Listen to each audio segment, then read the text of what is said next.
لا إله إلا الله محمد رسول الله عليه صلاة الله وآله والأحبة.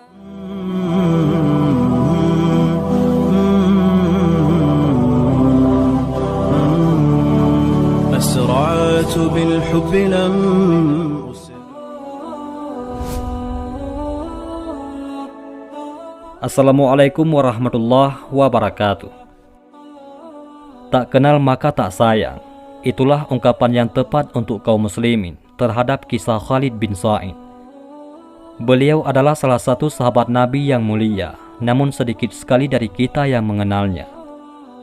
Apabila disebutkan nama Khalid, pasti yang terpikir adalah Khalid bin Walid, pahlawan Islam yang selalu dikenang. Padahal Khalid bin Sa'id adalah salah satu sahabat Nabi yang tergolong as-sabiqunal awwalun, yaitu sahabat yang pertama masuk Islam. Oleh sebab itu, tidak ada salahnya apabila kita menyempatkan diri untuk mengenal juga sahabat Nabi yang satu ini, agar bisa diambil hikmah dan dapat diteladani oleh kaum muslimin dan generasi seterusnya. Adapun kisah ini dinukil dari kitab Suwar min Hayat al-Sahabah. Baiklah, langsung saja kita simak kisah perjuangan sahabat Nabi yang mulia, yaitu Khalid bin Sa'id.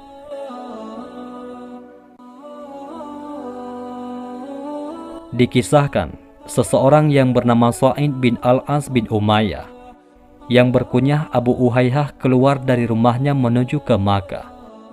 Kemudian dia memakai surban merahnya yang bagus dan berharga mahal, serta jubah yang dipakainya adalah jubah-jubah para raja Yaman yang berhias dengan benang emas. Dia berangkat bersama para hamba sahayanya sambil membawa pedang yang terhunus. Selain ditemani hamba sahaya, Sa'id bin Al-As juga ditemani oleh anak-anaknya, dan salah satu anaknya ialah Khalid bin Sa'id. Tak hanya itu saja, Sa'id bin Al-As juga diiringi oleh beberapa pemuka kaumnya dari Bani Abdusyam.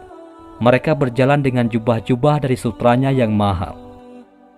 Tatkala Sa'id bin Al-As sudah tiba di Makkah, orang-orang di sekeliling Makkah berbisik, "Pemilik mahkota telah tiba."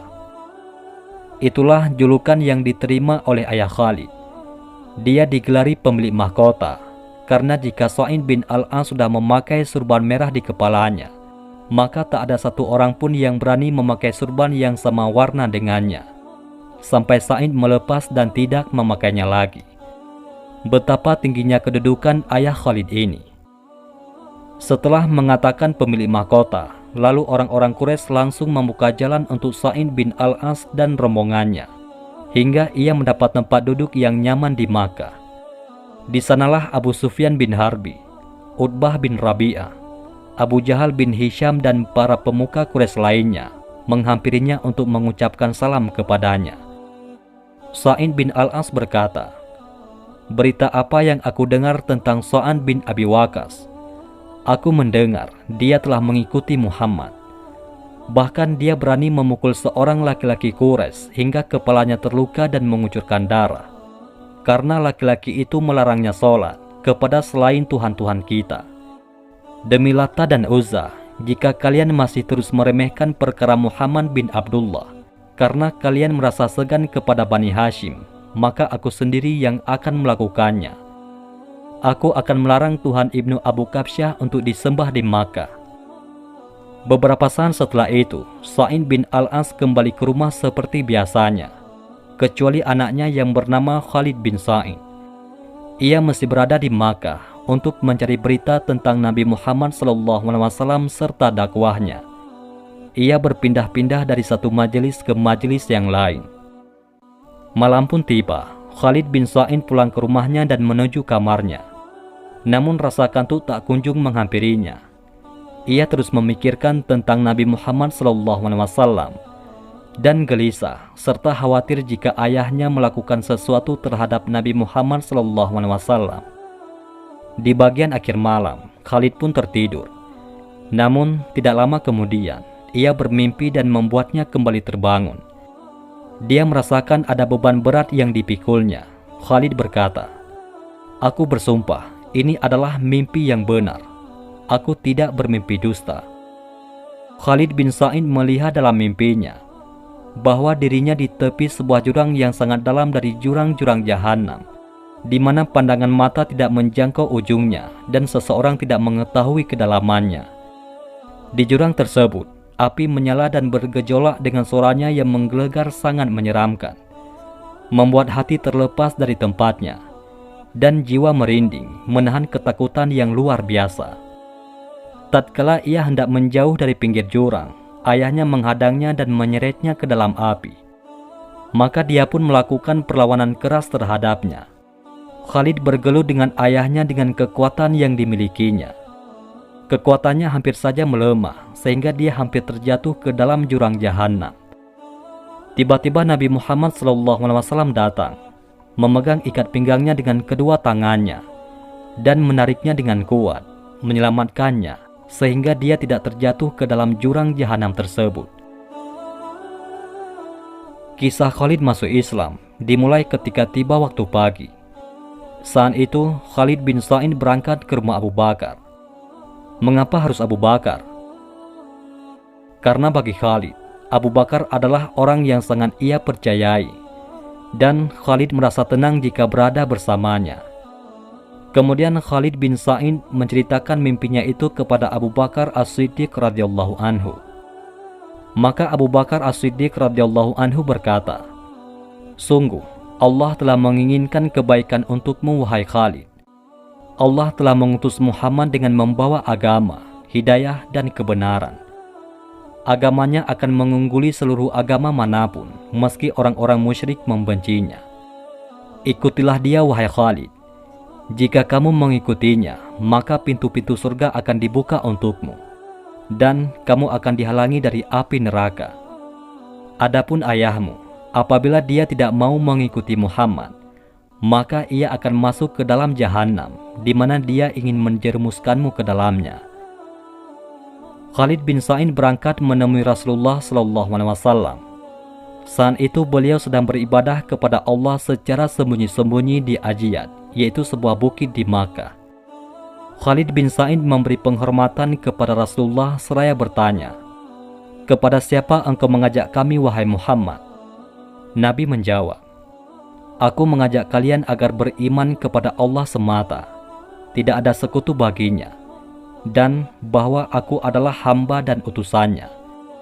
Membuang penyembahan kepada batu yang tidak dapat melihat, tidak dapat mendengar, tidak mampu memberi manfaat dan menimpakan mudarat, tidak membedakan antara siapa yang menyembahnya dan siapa yang berpaling darinya."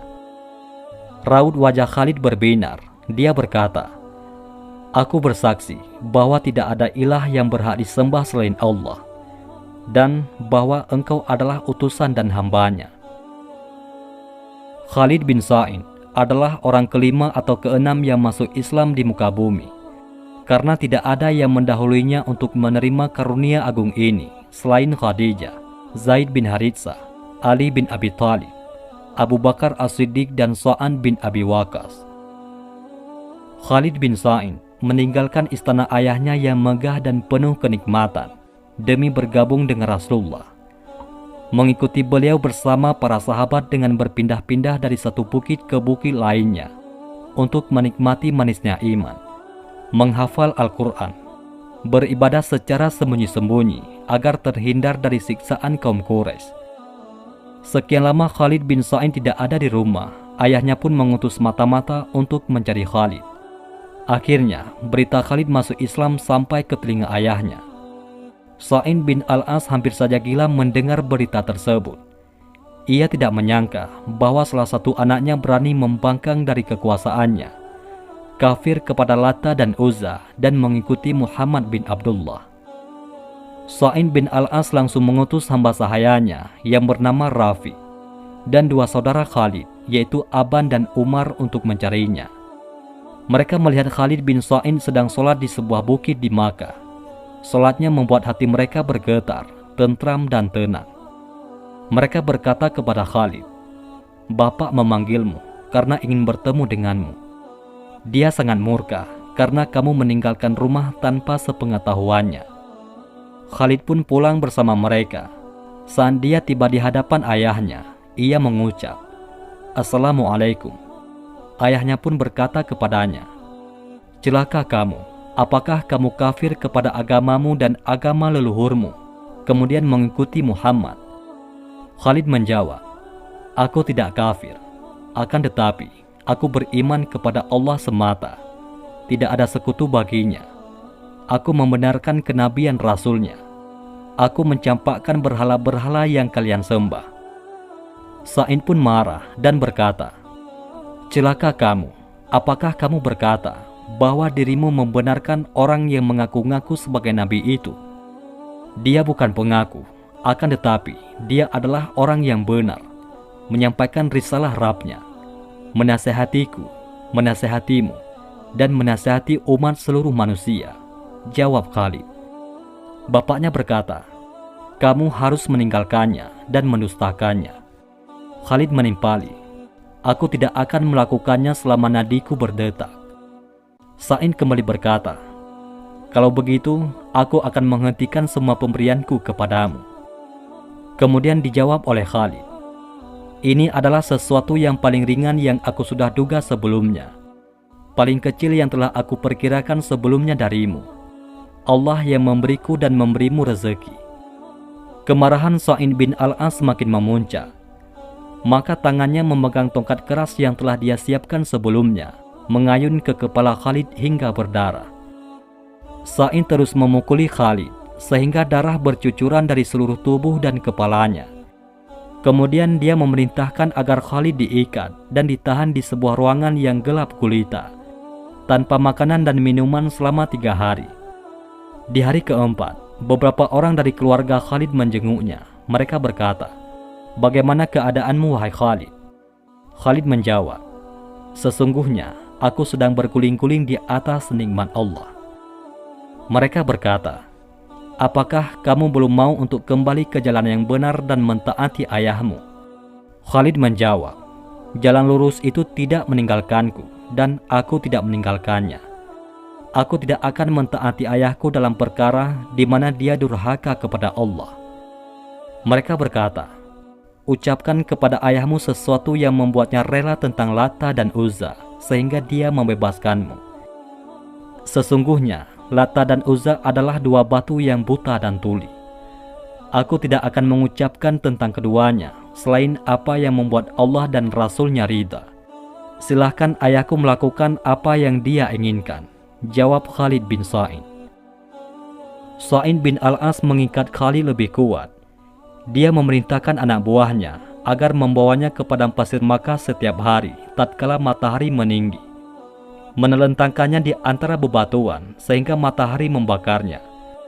Setiap kali mereka melakukan itu terhadap Khalid, dia selalu berkata, "Segala puji bagi Allah yang telah memuliakanku dengan iman dan meninggikanku dengan iman. Semua ini jauh lebih ringan daripada azab sesaat di Jahannam, di mana Abu Uhaihah ingin mencampakkanku ke dalamnya.